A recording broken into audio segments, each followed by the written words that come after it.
ओम नमः शिवाय। हर हर महादेव। प्रिय भक्त, अगर आप महादेव के सच्चे भक्त हैं तो इस वीडियो को पूरा जरूर देखें। चलिए शुरू करते हैं। भक्तों, हर हर महादेव।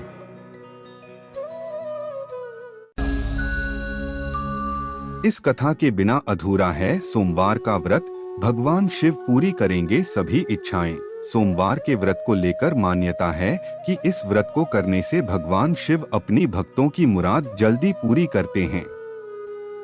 सोमवार का दिन भगवान शिव को समर्पित है, इसलिए इस दिन भगवान शिव की पूजा और व्रत करने का महत्व और ज्यादा बढ़ जाता है। यदि आप सोमवार के व्रत करते हैं तो आपको सोमवार व्रत कथा पढ़ना बेहद जरूरी है, क्योंकि इसके बिना आपका व्रत अधूरा माना जाता है।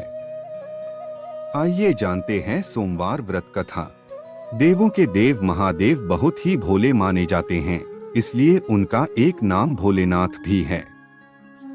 पौराणिक मान्यतानुसार भगवान शंकर को प्रसन्न करने के लिए किसी भी तरह के खास विशेष पूजन की आवश्यकता नहीं होती, क्योंकि कहा जाता है कि वह तो भोले हैं और भक्त की मन से की गई क्षणिक मात्र की भक्ति से ही वह प्रसन्न हो जाते हैं।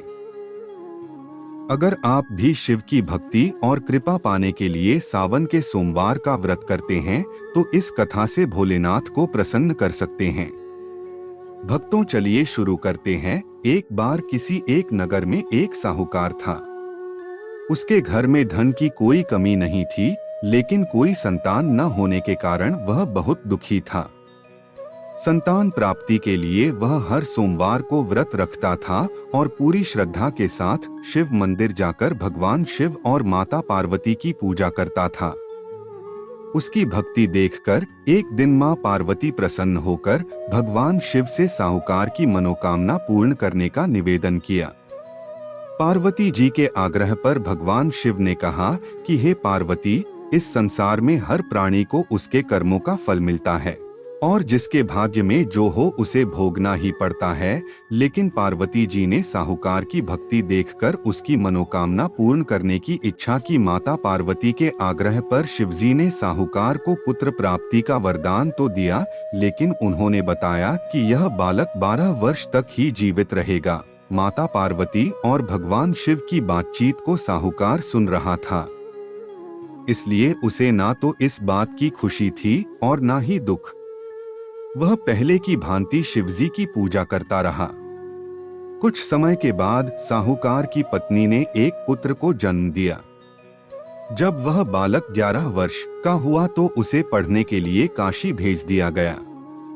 साहूकार ने पुत्र के मामा को बुलाकर उसे बहुत सारा धन देते हुए कहा कि तुम इस बालक को काशी विद्या प्राप्ति के लिए ले जाओ। तुम लोग रास्ते में यज्ञ कराते जाना और ब्राह्मणों को भोजन दक्षिणा देते हुए जाना। दोनों मामा भांजे इसी तरह यज्ञ कराते और ब्राह्मणों को दान दक्षिणा देते काशी नगरी निकल पड़े। इस दौरान रात में एक नगर पड़ा जहां नगर के राजा की कन्या का विवाह था, लेकिन जिस राजकुमार से उसका विवाह होने वाला था वह एक आंख से काना था। राजकुमार के पिता ने अपने पुत्र के काना होने की बात को छुपाने के लिए सोचा क्यों न उसने साहूकार के पुत्र को दूल्हा बनाकर राजकुमारी से विवाह करा दूं। विवाह के बाद इसको धन देकर विदा कर दूंगा और राजकुमारी को अपने नगर ले जाऊंगा। लड़के को दूल्हे के वस्त्र पहनाकर राजकुमारी से विवाह करा दिया गया। साहूकार का पुत्र ईमानदार था, उसे यह बात सही नहीं लगी, इसलिए उसने अवसर पाकर राजकुमारी के दुपट्टे पर लिखा कि तुम्हारा विवाह तो मेरे साथ हुआ है, लेकिन जिस राजकुमार के संग तुम्हें भेजा जाएगा वह एक आंख से काना है। मैं तो काशी पढ़ने जा रहा हूँ। जब राजकुमारी ने चुन्नी पर लिखी बातें पढ़ी तो उसने अपने माता पिता को यह बात बताई। राजा ने अपनी पुत्री को विदा नहीं किया, फिर बारात वापस चली गई। दूसरी ओर साहूकार का लड़का और उसका मामा काशी पहुंचे और वहां जाकर उन्होंने यज्ञ किया। जिस दिन लड़का 12 साल का हुआ उस दिन भी यज्ञ का आयोजन था। लड़के ने अपने मामा से कहा कि मेरी तबीयत कुछ ठीक नहीं है, मामा ने कहा कि तुम अंदर जाकर आराम कर लो। शिवजी के वरदानुसार कुछ ही देर में उस बालक के प्राण निकल गए। मृत भांजे को देख उसके मामा ने विलाप करना शुरू किया। संयोगवश उसी समय शिवजी और माता पार्वती उधर से जा रहे थे। पार्वती माता ने भोलेनाथ से कहा, स्वामी, मुझे इसके रोने के स्वर सहन नहीं हो रहा, आप इस व्यक्ति के कष्ट को अवश्य दूर करें।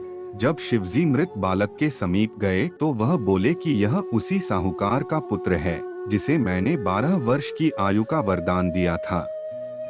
अब इसकी आयु पूरी हो चुकी है। लेकिन मातृभाव से विभोर माता पार्वती ने कहा कि हे महादेव, आप इस बालक को और आयु देने की कृपा करें, अन्यथा इसके वियोग में इसके माता पिता भी तड़पट कर मर जाएंगे। माता पार्वती के पुनः आग्रह पर भगवान शिव ने उस लड़के को जीवित होने का वरदान दिया। शिवजी की कृपा से वह लड़का जीवित हो गया। शिक्षा पूरी करके लड़का मामा के साथ अपने नगर की ओर वापस चल दिया। दोनों चलते हुए उसी नगर में पहुंचे जहां उसका विवाह हुआ था। उस नगर में भी उन्होंने यज्ञ का आयोजन किया। उस लड़के के ससुर ने उसे पहचान लिया और महल में ले जाकर उसकी खातिरदारी की और अपनी पुत्री को विदा किया। इधर साहूकार और उसकी पत्नी भूखे प्यासे रहकर बेटे की प्रतीक्षा कर रहे थे। उन्होंने प्रण कर रखा था कि यदि उन्हें अपने बेटे की मृत्यु का समाचार मिला तो वह भी प्राण त्याग देंगे, परंतु अपने बेटे के जीवित होने का समाचार पाकर वह बेहद प्रसन्न हुए। उसी रात भगवान शिव ने साहूकार के स्वप्न में आकर कहा, हे श्रेष्ठी, मैंने तेरे सोमवार के व्रत करने और व्रत कथा सुनने से प्रसन्न होकर तेरे पुत्र को लंबी आयु प्रदान की है।